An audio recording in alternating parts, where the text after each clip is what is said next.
So I've got the MicroKorg and the MicroKorg S, and there's some small differences. This one's, I think, like $429. This one's like $530 or something like that. So there's about $100 or $70 difference. Is this worth it? Is this one better? I think this one's a better value, but we're going to get into that and talk about it. So first things first, before we talk about this, because this is the upgraded version, let's talk about the MicroKorg original. So this one has been used in a lot of different recordings, and it's pretty damn fancy, and it sounds pretty cool to me. Well, synthesizers are used in recording for pretty much every musical genre these days, and they are really versatile. They make a lot of different sounds. And so depending on what you want to do, depending on what you want to record or just play around with and have fun with, you can pretty much find that on this or other synthesizers.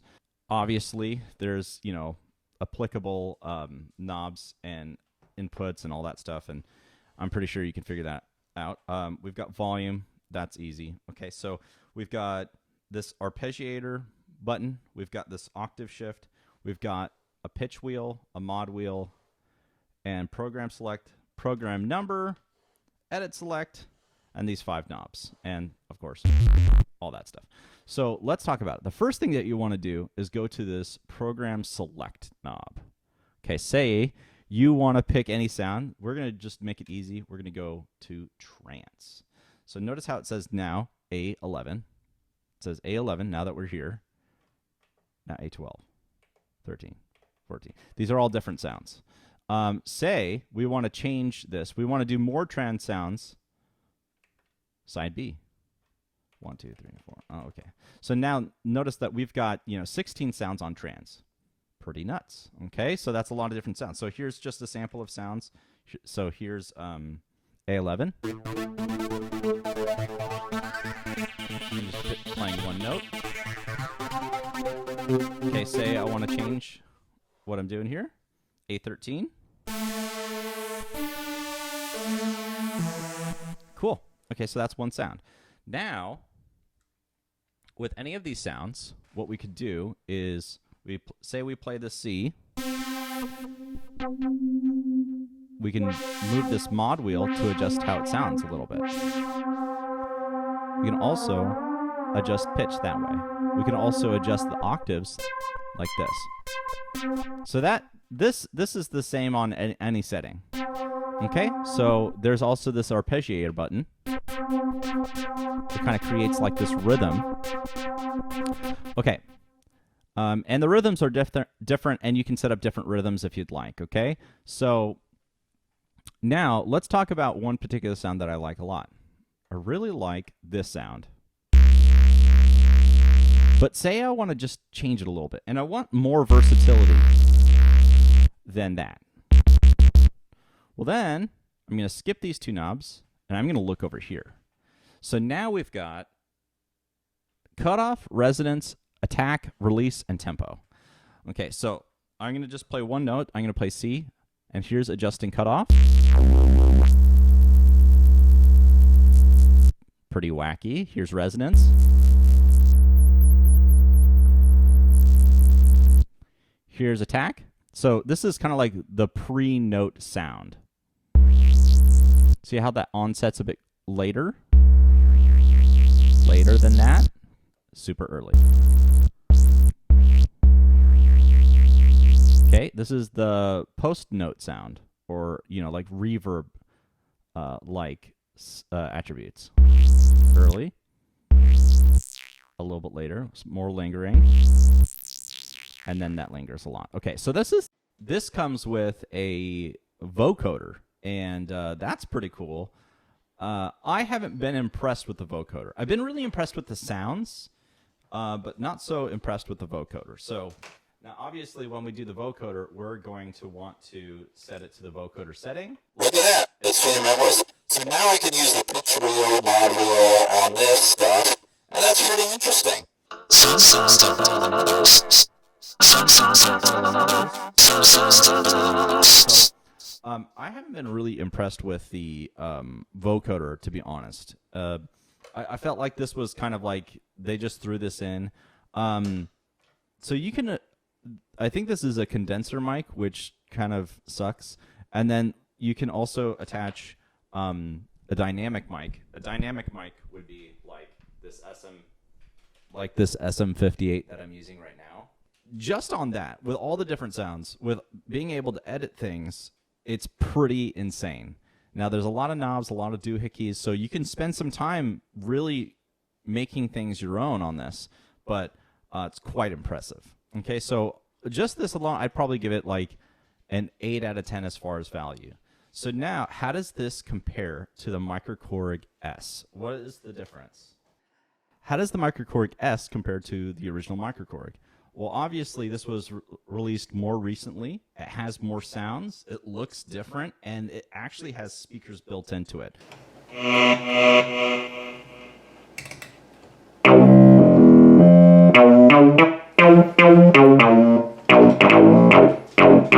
It has a pretty surprising amount of volume. So it has, I think, a couple of speakers. You can't see them. I think they're built in down there. Also, on both of them, I think that there's some battery compartments, so these are portable. They don't need power. The S actually takes a different power cable from the original, which is kind of silly or interesting to me. Since this has a speaker, this is actually kind of a drawback. Since this has a speaker, it will play music. It will play music, even if it's connected with the audio out. It'll play out of the speakers, which is kind of irritating. Now, my headphones have this little doohickey here. So if you don't like that, if you plug this in, it'll cancel it. So how is this one different? Okay, well, let's talk about it. If you look here, it says A, B, C, and D. So we're on A51. I'm going to play a C. So there's 4 banks instead of 2 here. So there's 8 here, and then all of those get extras here. There are the same buttons and all this here. However, there's some subtle improvements. What I really like about the MicroKorg S versus the other one is that it tells you the values of what you're adjusting. That is really handy.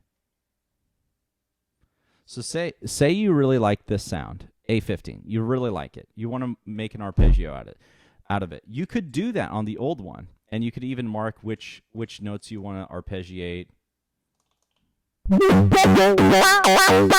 Say you really like that, but say you're like, well, what tempo do I want? Do I want 74 beats? Do I want 120? The other one, I don't believe, told you the exact value. Or if you tried to find it, it was much harder. Now, you can even adjust quarter notes, half note triplets, eighth note triplets, sixteenths, or 16th note triplets. And we'll hear that right now.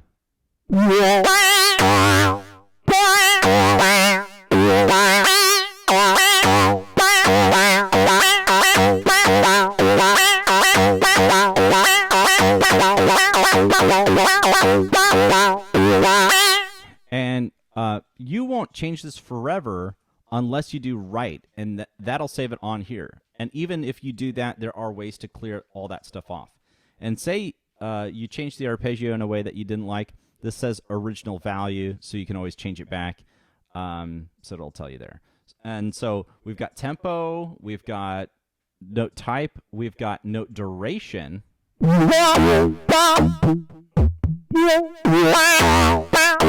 This one is the direction of the arpeggio up,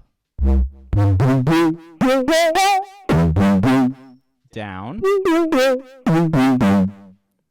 alternating different in a different way, random, trigger. We can even adjust how many octaves we do. So here, this one is already set to 3, but we're going to set it to 1. 2 octaves. 2 octaves. 3.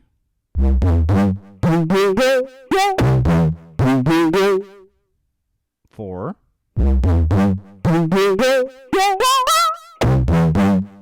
Good. So it's pretty clear that there are some crazy sounds that you can make off this. And remember, that's just one sound that we're adjusting an arpeggio on.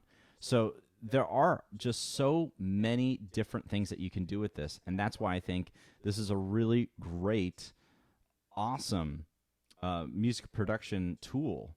So let's talk about the advantages and disadvantages. The advantage of the MicroKorg original is that it's cheaper.